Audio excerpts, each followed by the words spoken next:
ತಮ್ಮನ್ನೇ ತಮ್ಮ ಬಲದಿಂದಲೇ ದಮನಿಸಲಿಕ್ಕೆ ಬರುವಂತಹ ಶಕ್ತಿಗಳಿಗೂ ಕೂಡ ಅವರ ತಪಸ್ಸಿಗೆ ಯೋಗ್ಯವಾದಂತಹ ವರಪ್ರದಾನ ಮಾಡಿ ಅನುಗ್ರಹಿಸ್ತಾರಲ್ಲ, ಇಂತಹ ಯೋಗ್ಯತೆ ಇರೋದರಿಂದಲೇ ದೇವತೆಗಳು ಯಾವಾಗಲೂ ಪೂಜ್ಯರಾಗಿದ್ದಾರೆ. ನಮ್ಮಲ್ಲಿ ಅದಿಲ್ಲ, ಹಾಗಾಗಿ ನಾವು ಪೂಜ್ಯತೆಯನ್ನು ಪಡ್ಕೊಳ್ಳೋದಿಲ್ಲ. ಬಲೀಂದ್ರನು ಒಳ್ಳೆಯವನೇ, ಅವನನ್ನು ಪೂಜೆ ಮಾಡಿದರೆ ತಪ್ಪೇನು, ಅವನನ್ನು ಇಂದ್ರನಾಗಿಸಿದರೆ ತಪ್ಪೇನು ಅಂತ ಕೇಳುವವರಿಗೆ ಇದೊಂದು ಪ್ರಶ್ನೆ.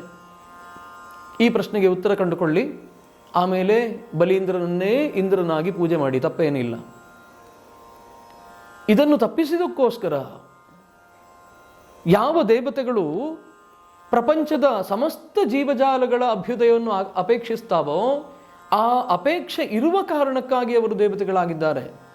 ಹಾಗಿದ್ದರೆ ದೇವತೆಗಳು ಪ್ರಮಾದವನ್ನೇ ಮಾಡಲಿಲ್ವೇನೋ? ಮಾಡಿದ್ದಾರೆ.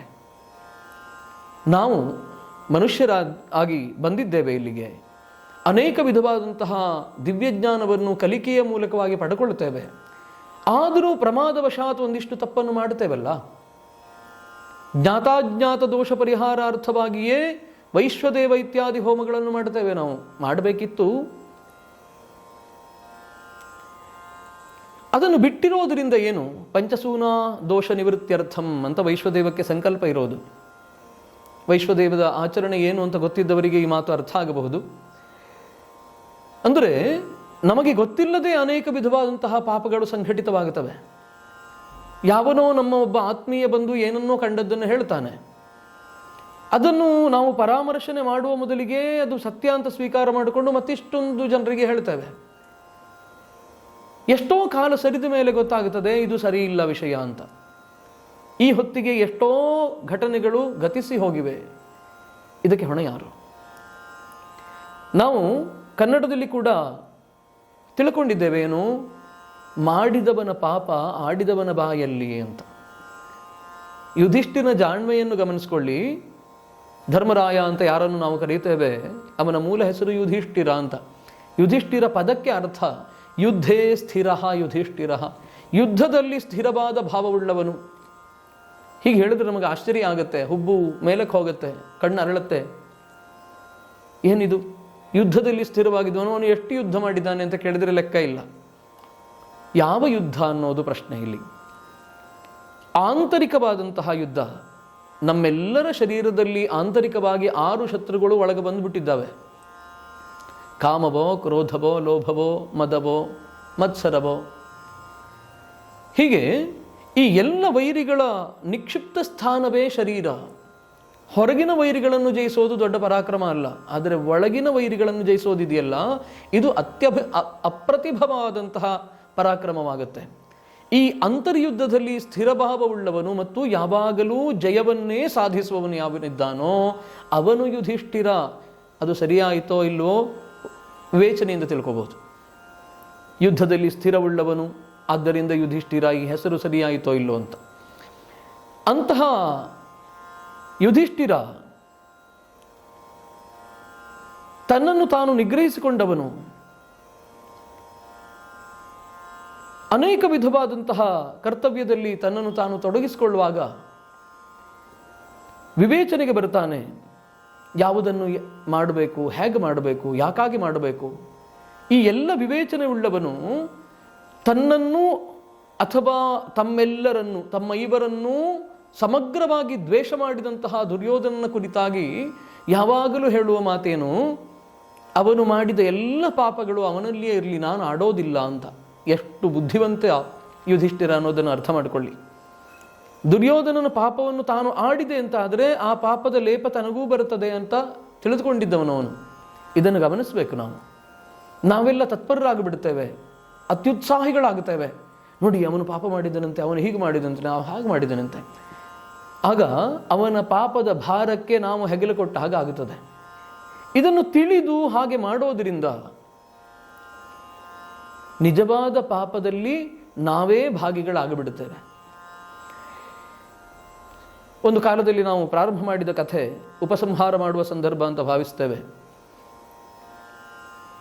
ರಾಜನೊಬ್ಬನು ಅನ್ನದಾನ ಮಾಡುವಾಗ ಆಕಸ್ಮಿಕವಾಗಿ ಸರ್ಪದ ವಿಷ ಅನ್ನದಲ್ಲಿ ಸೇರಿಕೊಂಡು ಅನೇಕರ ಮೃತಿಯಾಗಿತು. ಯಮಲೋಕದಲ್ಲಿ ಈ ಪಾಪಕ್ಕೆ ಶಿಕ್ಷೆ ಯಾರಿಗೆ ಕೊಡೋದು ಅಂತ ಚರ್ಚೆ ಬಂದಾಗ ಅವನು ಆ ಫೈಲನ್ನೇ ಹಾಗೆ ಇಟ್ಬಿಟ್ಟಂತೆ. ಇಲ್ಲಿಗೆ ನಾವು ನಿಲ್ಲಿಸಿದ್ದೇವೆ. ಈಗ ಪರಿಹಾರ ಮಾಡೋಣ. ಒಂದು ದಿನ ಆ ರಾಜ ಮತ್ತೆ ತನ್ನ ವಿನಿಯೋಗವನ್ನು ಅಂದರೆ ಅನ್ನದಾನವನ್ನು ಪ್ರಾರಂಭ ಮಾಡುತ್ತಾನೆ. ಅನ್ನದಾನದ ಹೊತ್ತಿಗೆ ಸರಿಯಾಗಿ ಒಂದಿಷ್ಟು ಬ್ರಾಹ್ಮಣರು ಬರ್ತಾರೆ ಅಲ್ಲಿಗೆ. ದ್ವಾರದಲ್ಲಿ ನಿಂತ ಒಬ್ಬ ಪುರುಷ ಮತ್ತು ಒಂದು ಸ್ತ್ರೀ ಇಬ್ಬರೂ ಎಲ್ಲರಿಗೂ ನಮಸ್ಕಾರ ಮಾಡಿ ಅವರನ್ನು ಒಳಗೆ ಕಳಿಸೋದು ಅವರಿಗೆ ಕೆಲಸ. ಅಂಥವರು ಈ ವರ್ಚಸ್ವಿಗಳಾದಂತಹ ತೇಜಸ್ಪುಂಜರಾದಂತಹ ಬ್ರಾಹ್ಮಣರು ಬಂದಾಗ ಕರಜೋಡಿಸಿ ಹೇಳ್ತಾರೆ, ಸ್ವಾಮಿ ಒಳಗೆ ಹೋಗಿ ಊಟ ಮಾಡುವಾಗ ಎಚ್ಚರ ಇರಲಿ, ಅನ್ನದಲ್ಲಿ ವಿಷ ಇರುತ್ತದೆ ಅಂತ. ಈ ಮಾತನ್ನು ಕೇಳಿಸಿಕೊಂಡ ಯಮ ಥಟ್ಟನೆ ಎಚ್ಚರಗೊಂಡನಂತೆ. ಚಿತ್ರಗುಪ್ತನನ್ನು ಕರೆದು, ಅದೇನೋ ಇಟ್ಟಿದ್ವಲ್ಲ ನಾವು ಒಂದು ಫೈಲು ಹಳೆ ಲೆಕ್ಕಾಚಾರದ್ದು, ಅದನ್ನು ತಗೊಂಬ ಅಂತ ಹೇಳಿ, ಈ ಪಾಪವನ್ನು ಯಾರಿಗೆ ಹಾಕೋದು? ಇಷ್ಟು ಜನರು ಮೃತ್ಯು ಆಗಿದೆ, ಈ ಮೃತ್ಯುವಿನ ಪಾಪ ಯಾರಿಗೆ ಹಾಕೋದು ಅಂತ ಕೇಳಿದ್ರೆ ಈಗಿಬ್ಬರು ಮಾತಾಡಿದ್ರಲ್ಲ ಅವ್ರ ಅಕೌಂಟಿಗೆ ಹಾಕು ಅಂತ ಹೇಳಿದ್ನಂತೆ. ಹೀಗೆ ಮಾಡಿದವರ ಪಾಪ ಆಡಿದವರ ಬಾಯಲ್ಲಿ. ಹಾಗಾಗಿ ಅವರು ಪಾಪ ಮಾಡಿದವರು, ಅವರನ್ನು ಪಾಪ ಅಂತ ನಾವು ಕರೆಯೋದು ಬೇಡ.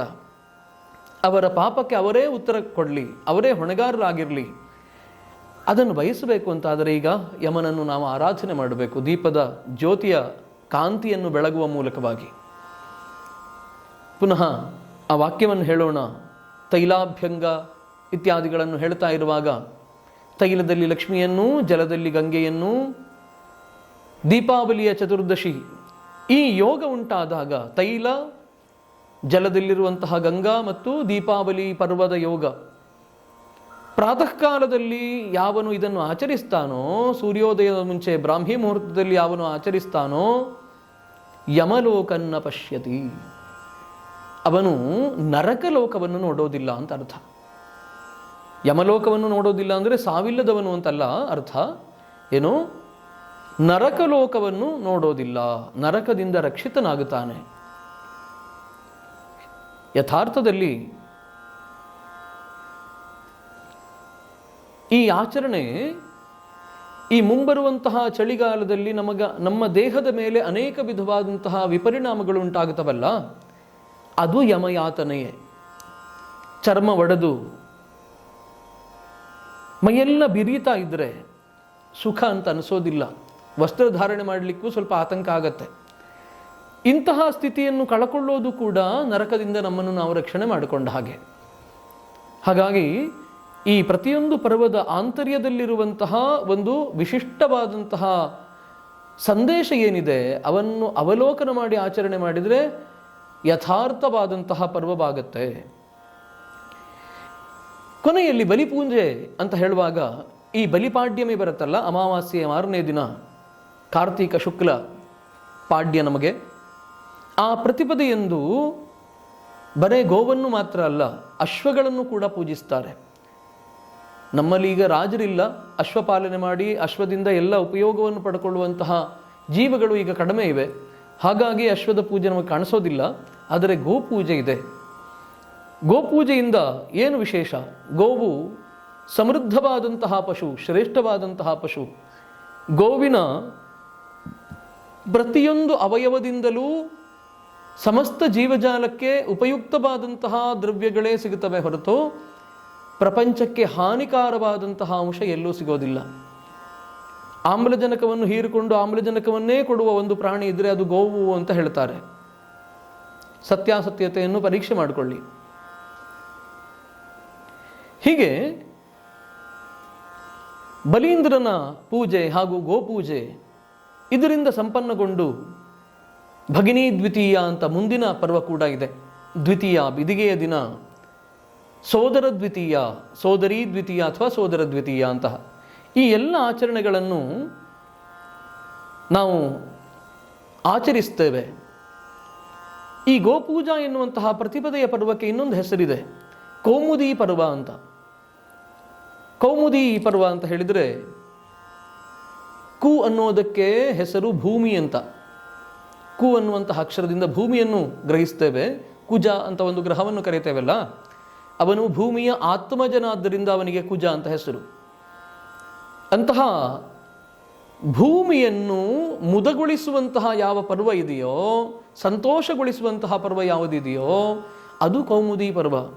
ಭೂಮಿ ಹೇಗೆ ಸಂತೋಷ ಆಗತ್ತೆ? ಭೂಮಿದೇವಿಯ ಸಂತೋಷ ಎಲ್ಲಿದೆ ಅಂತ ಕೇಳಿದರೆ, ಗೋವುಗಳನ್ನು ಸ್ನಾನ ಮಾಡಿಸಿ, ದಿವ್ಯ ಆಭೂಷಣಗಳಿಂದ ಅಲಂಕರಿಸಿ,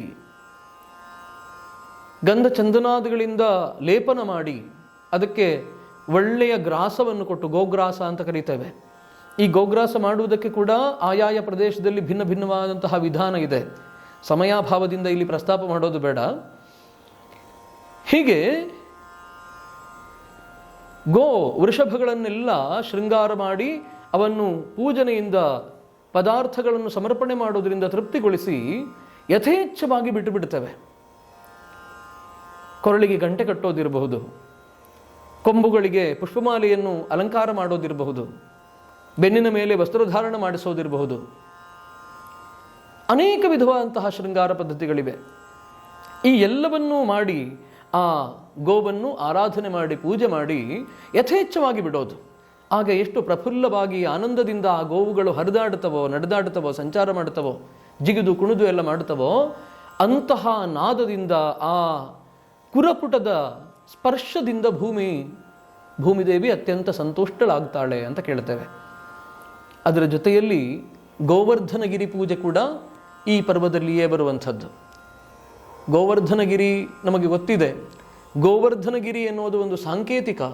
ಆದರೆ ಪರ್ವತಗಳು, ಗಿರಿಗಳು, ಕಾನನಗಳು ಎಲ್ಲವೂ ಕೂಡ ಮನುಷ್ಯನಿಗೆ ಮತ್ತು ಸಮಸ್ತ ಜೀವಿಗಳಿಗೆ ಆಶ್ರಯ ತಾಣ ಮಾತ್ರ ಅಲ್ಲ, ನಮಗೆ ಬೇಕಾದ ಅನೇಕ ವಿಧವಾದಂತಹ ವಸ್ತುಗಳನ್ನು ಪೂರೈಕೆ ಮಾಡೋದಕ್ಕೂ ಅದೇ ಕಾರಣ ಆಗಿದೆ.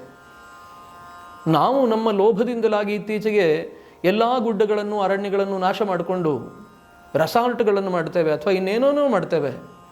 ಆಮೇಲೆ ಜೋರಾಗಿ ಮಳೆ ಬಂದರೆ ಲ್ಯಾಂಡ್ ಸ್ಲೈಡಿಂಗ್, ಭೂಮಿ ಕುಸಿತ ಆಗ್ತಾ ಇದೆ, ಅದು ಇದು ಅಂತ ಬಡ್ಕೊಳ್ತೇವೆ.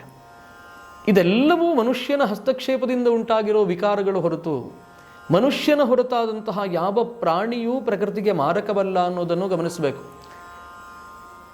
ಈ ಪರ್ವದ ಮೂಲಕವಾಗಿ, ಈ ಹಬ್ಬದ ಮೂಲಕವಾಗಿ ಸಮಸ್ತ ಪ್ರಕೃತಿಯನ್ನೇ ಆರಾಧನೆ ಮಾಡುವಂತಹ ಮನಸ್ಥಿತಿಯಿಂದ ನಾವು ಎಲ್ಲಿಗೆ ಜಾರಿದ್ದೇವೆ ಅನ್ನೋದನ್ನು ಎಚ್ಚರಿಸಿಕೊಳ್ಳೋಣ. ಹಾಗಾಗಿ ಆತ್ಮೀಯ ಬಂಧುಗಳೇ, ಈ ದೀಪಾವಳಿ ದೊಡ್ಡ ಹಬ್ಬ ಅಂತ ಗೋಚರಿಸೋದು ಯಾಕೆ ಅಂತ ಕೇಳಿದರೆ, ಅಭ್ಯಂಗ ಸ್ನಾನದಿಂದ ಆರಂಭವಾದಂತಹ ಈ ಹಬ್ಬ ಸಮಸ್ತ ಜೀವಜಾಲಗಳಿಗೂ ಎಲ್ಲವನ್ನೂ ಒದಗಿಸುವಂತಹ ಅರಣ್ಯವನ್ನು, ಪರ್ವತವನ್ನು, ಗಿರಿಯನ್ನು ಪೂಜೆ ಮಾಡುವುದರ ಮೂಲಕವಾಗಿ ಸಂಪನ್ನಗೊಳ್ಳುತ್ತದಲ್ಲ. ಇಷ್ಟು ವಿಸ್ತಾರವಾಗಿ, ವ್ಯಾಪಕವಾಗಿ ಎಲ್ಲದರ ಆರಾಧನೆಯನ್ನು ಮಾಡುವಂತಹ ಹಬ್ಬ ಆಗಿರೋದರಿಂದ ಇದನ್ನು ದೊಡ್ಡ ಹಬ್ಬ ಅಂತ ಕನ್ನಡದಲ್ಲಿ ನಾವು ಕರೀತೇವೆ. ಈ ದೊಡ್ಡ ಹಬ್ಬವನ್ನು ನಿಜವಾದ ಆಂತರ್ಯದ ಶ್ರದ್ಧೆಯಿಂದ ಆಚರಿಸೋಣ. ಈ ಹಬ್ಬದ ಆಂತರ್ಯದಲ್ಲಿರುವಂತಹ ಜ್ಞಾನವನ್ನು, ವಿಜ್ಞಾನವನ್ನು ತಿಳ್ಕೊಳ್ಳೋಣ ಮತ್ತು ಪ್ರಕೃತಿಯ ಸೇವೆಯನ್ನು ಮಾಡುತ್ತಾ ನಮ್ಮ ಮುಂದಿನ ಸಂತಾನಗಳು ಸತ್ಸಂತಾನಗಳಾಗಿ ಈ ಪ್ರಕೃತಿಯ ಎಲ್ಲ ಸೌಂದರ್ಯವನ್ನು ಸವಿಯಲಿಕ್ಕೆ ಅವರಿಗೂ ಅವಕಾಶವನ್ನು ಕಲ್ಪಿಸ್ತಾ ಪ್ರಕೃತಿಯನ್ನು ಉಳಿಸಿಕೊಳ್ಳೋಣ ಅಂತ ಹೇಳ್ತಾ ಈ ಮಾತುಗಳನ್ನು ಭಗವಂತನ ಚರಣಾರವಿಂದದಲ್ಲಿ ಸಮರ್ಪಣೆ ಮಾಡೋಣ. ಪುನಃ ಶುಭವಾಕ್ಯಂ.